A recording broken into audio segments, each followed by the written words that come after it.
डेढ़ महीना से बार बार दे रहा, सरकार हमारी है, शांतिपूर्वक हो रहा। जी जी बस अब आप समझ जाइए। दल के लोग को वैल्यू नहीं दे रहे हैं। वैल्यू दीजिएगा तो आप जाइए उठा के। दे रहे हैं ना। सियासत किसके अंडर में आता है? केंद्र सरकार। केंद्र सरकार में कौन बैठा हुआ है? बीजेपी। यहाँ का विधायक कौन है? बीजेपी का। अब सवाल किससे कर रहे हैं? ईडी किसके पास है? सीबीआई किसके पास है? कराए। अरे भाई, आप ऐसा विधायक होकर के इतना ऐसा सब बात करते हैं, सब चीज आपके पास है और आप बोलते हैं जांच करा ले, जांच करा ले। हर एक बात में बोलते हैं फांसी लगा लेंगे, हम गलती हो जाएगा तो फांसी लगा लेंगे, राजनीतिक छोड़ देंगे। और आज तक राजनीति नहीं छोड़े। तो हम लोग बोलते हैं कि दादा राजनीति छोड़ दीजिए, हम लोग भी चांस दीजिए, हम लोग भी विकास करने का मौका दीजिए। हम लोग शांतिपूर्वक बैठे हुए हैं, आप विचार कीजिए इस पर। आज नहीं कल तक विचार कीजिए, कल नहीं परसों तक विचार कीजिए। हम लोग यही खिचड़ी खा करके आपका विचार का इंतजार करते रहे। हम लोग आए हैं सिपाही बन करके, कितना गोली बंदूक है निकाले, वो देखना चाहते हैं। कौन लोग है जो इस तरह का धमकी दे रहा है? कंपनी का गुंडा लोग है। जीटीएस का जो है कुछ गुंडा लोग पाला हुआ है। वो लोग यहाँ के हम नट खोलने के लिए भी तैयार है, पंचर बनाने के लिए भी तैयार है, पोछा लगाने के लिए भी तैयार है, वेल्डिंग करने के लिए भी तैयार है, ड्राइवरी करने के लिए भी तैयार है, खलासी रहने के लिए भी तैयार है। और ये भी बता देते हैं इंजीनियर भी है, यहाँ के नौजवान इंजीनियर भी है, माइनिंग भी किया हुआ है, सुपरवाइजर भी करने के लिए तैयार है। आप बोलते हैं नौकरी नहीं मिलेगा। यहाँ के प्रबंधक का मनसा साफ नहीं है, एक तरफा राज करके जो है 15 साल से यहाँ के नौजवानों को बेरोजगार रखने का काम किया है। अजमल जी, आज आप लोग स्थानीय को रोजगार देना लेकर आज चक्का जाम किए, ऐसा क्यों? जबकि आप लोग का सरकार है अभी और आप लोग को आंदोलन करना पड़ रहा है। देखिए, आप लोग ये सवाल आप ही सिर्फ नहीं किए, जितने भी पत्रकार यहाँ सभी लोग ये सवाल कर रहे हैं। ये सवाल के पीछे जवाब छुपा हुआ है। आप समझ लीजिए कि 2019 से पहले एक क्षत्रिय राज चलता था। यहाँ के लोगों को जो है मांगने से जो है नौकरी नहीं केस मिलता था। उस वर्चस्व को, उस डर और भय को जो है हम लोग आगे आकर के मिटाने का और दिलाने का काम कर रहे हैं। आज हमारे माननीय मुख्यमंत्री जी ने विधानसभा पटल में 75% जो है निजी क्षेत्र में जो है नियोजन देने का, जो हम लोग हक अधिकार दिलाने का जो पास किए हैं, उसके तहत अब लोग सवाल जो कर रहे हैं, पास कर दिए तो मुख्यमंत्री जी हम लोग को नौकरी दिलाने नहीं आएंगे। हम लोग को नौकरी जो है यहाँ खुद लेना होगा। अगर नहीं देता है तो हम लोग अपने संवैधानिक तौर पर आंदोलन करके वो अपने अधिकार को हम लोग लेने का हम लोग काम कर रहे हैं। यहाँ पर हम लोग सरकार में हैं और इस सरकार में रहने के बाद एक षड्यंत्र देखिए, राजनीतिक देखिए। भारतीय जनता पार्टी का ये हमेशा से मोनोपोली रहा है। यहाँ के स्थानीय को जो है रोजगार नहीं देना है, यहाँ के स्थानीय को जो है यहाँ से पलायन कर देना है। अब देखिए यहाँ कंपनी में जो है यहाँ के लोग प्रभावित हैं, धूल मिट्टी डस्ट खाते हैं, बीमारी होता है और यहाँ के लोग को रोजगार नहीं मिलता है। असम का तो बंगाल का लोग यहाँ पे काम कर रहा है, मेघालय का। और दूसरी बात, यहाँ कुछ लोग अगर काम भी कर रहा है तो हाई पावर कमेटी के माध्यम से जो पेमेंट होना चाहिए था वो पेमेंट नहीं हो पा रहा है। यहाँ डर करके भी कुछ वर्कर है जो नहीं आ पा रहे हैं। वो लोग गुहार लगाए हुए हैं कि भैया हमको जो है फुल पेमेंट नहीं दिया जा रहा है, आधा पेमेंट देता है और आधा पेमेंट अपना पॉकेट में रख लेता है। तो ये कंपनी जो है अगर चाहती है कंपनी तो आज हम लोग को मांग को जो है आ करके इस मांग को पूरा करता। क्या मांगता? यहाँ के स्थानीय रैयत को जो देना आपका पहला प्राथमिकता है। आप यहाँ के लोग को नौकरी नहीं दीजिएगा तो कहाँ के लोग को नौकरी दीजिएगा? आप पहला गलती वहाँ की है। दूसरा गलती जो है यहाँ बिजली और पानी मुहैया नहीं करवा रहे हैं। भूख प्यास से लोग परेशान है, बिजली और गर्मी से परेशान है, अब वो भी मुहैया नहीं करा रहे हैं। यहाँ जो हैवी ब्लास्टिंग जो होता है, यहाँ कंपनी के बगल में जितना घर है वो दरार पड़ जाता है, हैवी ब्लास्टिंग से घर हिलता है। उन लोग को जो है पुनर्वास करने का हम लोग मांग किए थे, आज तक उसमें जो है कोई कदम नहीं उठाया है। तो आप इस लड़ाई को सिर्फ रोजगार को मतलब मत देखिए, यहाँ कितने जाने यहाँ अगल बगल जुड़ा हुआ है। इस आउटसोर्सिंग कंपनी से जितना धूल उड़ता है, इधर से जो हवा चलता है ना, टोटल बस्ती में घुसता है और टोटल हवा जो है, धूल जो है वो अपना सांस के जरिए से अंदर जब जाता है तो किसी लंग्स खराब हो रहा है, फेफड़ा खराब हो रहा है, टीबी हो रहा है, दम्मा हो रहा है। प्रदूषण का बात करें तो इसको लेकर तो करोड़ों का फंड आता होगा। अब देखिए वो फंड कहाँ जाता है? आप रोकथाम को लेकर, चाहे बिजली हो, पानी हो, चाहे प्रदूषण रोकने का हो। बीसीसीएल के संविधान में ये लिखा हुआ है कि जिस क्षेत्र में बीसीसीएल काम कर रही है उस क्षेत्र के अगल बगल 7 या 8 किलोमीटर तक कुछ इस तरह है, वहां पर बिजली, पानी, स्वास्थ्य, स्कूल, सार सफाई सारा कुछ बीसीसीएल के जरिए से होना चाहिए।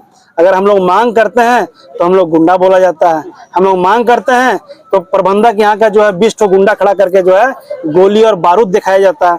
तो हम लोग गोली और बारूद से डरने वाला नहीं है, हम लोग हथियार से डरने वाला आदमी नहीं है। स्पष्ट समझ लीजिए, हम लोग का मांग जो है वो मांग को पूरा किया जाए।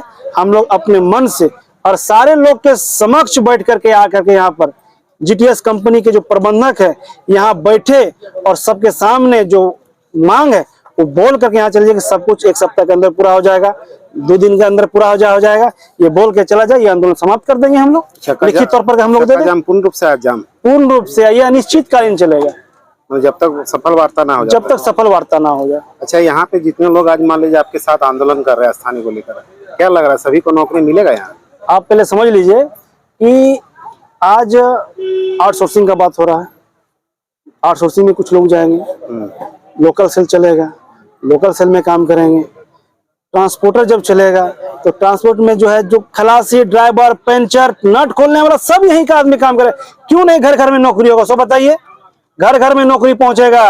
कंपनी अगर चाहेगी, दलाल के चक्कर में नहीं रहेगी तो घर घर में नौकरी पहुंचेगा। हम नट खोलने के लिए भी तैयार है, पंचर बनाने के लिए भी तैयार हैं, पोछा लगाने के लिए भी तैयार है, वेल्डिंग करने के लिए भी तैयार है, ड्राइवरी करने के लिए भी तैयार है, खलासी रहने के लिए भी तैयार हैं। और ये भी बता देते हैं इंजीनियर भी हैं, यहाँ के नौजवान इंजीनियर भी है, माइनिंग भी किया हुआ है, सुपरवाइजर भी करने के लिए तैयार है। आप बोलते हैं नौकरी नहीं मिलेगा, यहाँ के प्रबंधक का मनसा साफ नहीं है। एक तरफा राज करके जो है 15 साल से यहाँ के नौजवानों को बेरोजगार रखने का काम किया है, वही आज चला है। रघुवर सरकार चल रहा है क्या? ये हेमंत सोरेन जी का सरकार चल रहा है। और कितने % लोग यहाँ स्थानीय काम कर रहे हैं, ऐसा कोई लिस्ट मिला आप लोग? हम लोग को जीएम एरिया 3 का जीएम साहब से हम लोग वार्ता हुआ था, हम लोग मांग किए थे 20 तारीख को कि सर हम लोग 20 कि हम लोग को यहाँ की सूची उपलब्ध कराया जाए ताकि हमको पता चले कि यहाँ के लोग जो है कितने लोग काम कर रहे हैं, बाहर के लोग कितने काम कर रहे हैं, कौन कौन से डिपार्टमेंट में है, ये सारा हमको सूची आप दीजिए। मगर सूची नहीं देने का काम किया। यहाँ के जो जीएम है एरिया 3 का, वो भी कहीं ना कहीं साजिश में जो है भागीदारी है। आज हम जीएम को हम लोगों ने कहा कि यहाँ पर जो इस बगल में आपका कंपनी के बगल में चल रही है बस्ती जो है, बिजली नहीं है, पानी नहीं है, प्यासे लोग मर रहा है, बिजली मुहैया नहीं करा रहे हैं। आपका संविधान में लिखा हुआ है कि अगल बगल लोग को जो है आप बिजली पानी दें, बोल करके वो व्यक्ति जो है मुकर गया। अजमल भाई, इससे पहले भी आप आंदोलन किए हैं स्थानीय को रोजगार देना, कितने लोगों को रोजगार दिए आप? एक आंदोलन हमने अपने नेतृत्व में किया था अम्बे माइनिंग के। कब किए थे? सरकार बनने के बाद। और उस आंदोलन में हम लोग 10 रोजगार हम लोग ने कंपनी में 18 दिन हम लोग ने बंद रखा। सिर्फ 10 लोगों को ही रोजगार? मात्र 10 लोगों को भी हम लोग शुरुआत, हम क्या बोले, सिस्टम इतना खराब है कि 10 लोग को रोजगार लेकर के उठना पड़ा हम लोग को। अरे हम लोग को जो है ये विश्वास दिलाया गया था कि जैसे जैसे पेच बढ़ेगा, जैसे जैसे धीरे आगे कंपनी बढ़ेगी, धीरे धीरे और भी रोजगार दिया जाएगा। मगर हमको पता नहीं 15 साल से जो यहाँ का कंपनी जो मनसा हो गया था, बाहर से लोग को लाता है 8,000 में खटाता है, 10,000 में खटाता है, यहाँ के लोगों को क्यों रखेगा?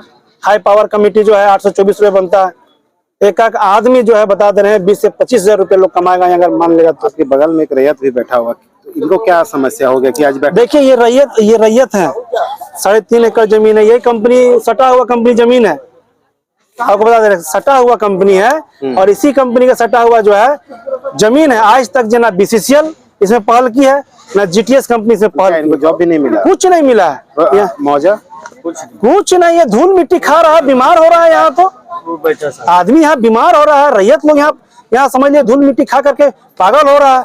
और यहाँ हम लोग को बोलता है गोली और बम खिलाएंगे, क्या खिलाएगा वही तो देखना है। वीडियो में देख रहा था कि आप लोगों को गुंडाइज शब्द का भी प्रयोग किया गया था। अब शब्द का इस्तेमाल किया है, पार्टी को चैलेंज किया, सरकार को चैलेंज किया है। तो आज सरकार का हम लोग सिपाही हैं, झारखंड मुक्ति मोर्चा आदरणीय गुरुजी हेमंत बाबू का हम लोग सिपाही हैं। हम लोग आए हैं सिपाही बन करके, कितना गोली बंदूक है निकाले, वो देखना चाहते हैं। कौन लोग है जो इस तरह का धमकी दे रहा है? कंपनी का गुंडा लोग है, मतलब क्या जीटीएस का जो है कुछ गुंडा लोग पाला हुआ है। वो लोग यहाँ के बाहर से आके है? यहीं का लोग है, बाहर से कहाँ है? बाहर से आएगा तो आप समझ रहे हैं ना, कंपनी डिवाइड एंड रूल करते शुरू से जो है ईस्ट इंडिया कंपनी जो चलाते था, डिवाइड करो और उसका आपस में टकराव करो। कुछ लालच दे दिया है, आधा बोला जितना तो वो पेमेंट अपना करना है करो, जितना पॉकेट में रखना है रखो, हमको कंपनी से मतलब चलाना है तो चलने देंगे कंपनी को। कहाँ से मिल रहा है वैसे? पेमेंट इन लोग अपने निजी हाथों से दिलाता है पेमेंट सब वर्कर लोगों को। कहाँ से वो पेमेंट आता है? पेमेंट यहाँ के कुछ लोग जो हैं तो कुछ लोग उसको हाफ पेमेंट करते हैं। अच्छा, वही से काट के? उसी से काट करके। कुछ जो काम कर रहा है उसको डर है कि अगर हम लोग भी आंदोलन में आ जाएंगे तो जो भी पैसा मिल रहा है वो भी हम लोग को कहीं नौकरी से निकालना दे। वो मतलब समझे मजबूर है, गुहार लगा रहा है हम लोग से कि किसी तरह हम लोग को जो है आपके माध्यम से हम लोग को भी हाई पावर कमेटी का भुगतान हम लोग को मिलना चाहिए। अच्छा, यहाँ के जो माननीय विधायक वो लगातार एक आवाज उठा रहा है कि यहाँ कुछ मजदूर दब के मर गए, जिसकी जांच सीबीआई की जांच लगातार मांग कर रहे। सदन में भी ये बात उठा। सही बात पहले समझिए, सीआईएसएफ किसके अंडर में आता है? केंद्र सरकार। केंद्र सरकार में कौन बैठा हुआ है? बीजेपी। यहाँ का विधायक कौन है? बीजेपी का। अब सवाल किससे कर रहे हैं? ईडी किसके पास है? सीबीआई किसके पास है? कराए। अरे भाई, आप ऐसा विधायक होकर के इतना ऐसा सब बात करते हैं, सब चीज आपके पास है और आप बोलते हैं जांच करा ले, जांच करा ले। हर एक बात में बोलते हैं फांसी लगा लेंगे, हम गलती हो जाएगा तो फांसी लगा लेंगे, राजनीतिक छोड़ देंगे, राजनीतिक छोड़ देंगे। और आज तक राजनीति नहीं छोड़े तो हम लोग बोलते हैं कि दादा राजनीति छोड़ दीजिए, हम लोग भी चांस दीजिए, हम लोग भी विकास करने का मौका दीजिए। बोलने पर केस हो जाता है। बोलने में केस होता था 2019 से पहले। ये हेमंत सोरेन जी का सरकार है, यहाँ के आम जनता पूरे प्रमुखता के साथ आवाज उठा रहा है। किसी पर केस हो रहा है क्या? देख लीजिए। उन पर वो कह रहे कि हम पर होता है, हम आवाज उन पे होता है, वो गलती की है तो केस होगा, गलती करेंगे तो केस नहीं होगा। क्या मांगे आप? हम लोग को मांग रोजगार, स्थानीय यहाँ रैयत प्रभावित लोगों को अब रोजगार दें। यहाँ के जो शिफ्टिंग जो कराना है उसको बढ़िया जगह में शिफ्टिंग कराएं। कोई और उसके बाद मांग नहीं। 1 रुपया भी कोई रंगदारी मांगेगा उस दिन से राजनीति हम लोग छोड़ देंगे। कोई रंगदारी नहीं, सब यहाँ के लोगों को जो रोजगार मिलना चाहिए, यहाँ के लोगों को जो है मुहैया सुविधा जो यहाँ पर बनता है आप लोग बीसीएल के जरिए से, स्कूल, पानी, स्वास्थ्य, बिजली सब मुहैया कराइए। हम लोग जो है इस आंदोलन को कल का कल खत्म करेंगे। अगर नहीं मानते हैं तो ये आंदोलन खत्म होने वाला है। रंगदारी का बात बोल रहे हैं, कौन मांगता है रंगदारी? रंगदार तो ले रहा है। अच्छा। रंगदारी कहीं उसका बंद ना हो जाए इसलिए इस आंदोलन को विफल करना चाहता था। वो रंगदारी तो ले रहा है, यहाँ के मजदूर को आधा पेमेंट काट करके रंगदारी तो ले रहा है। रंगदार कौन है? वैसे रंगदारों को चिन्हित करके जो है हम लोग जेल भेजने का काम करेंगे।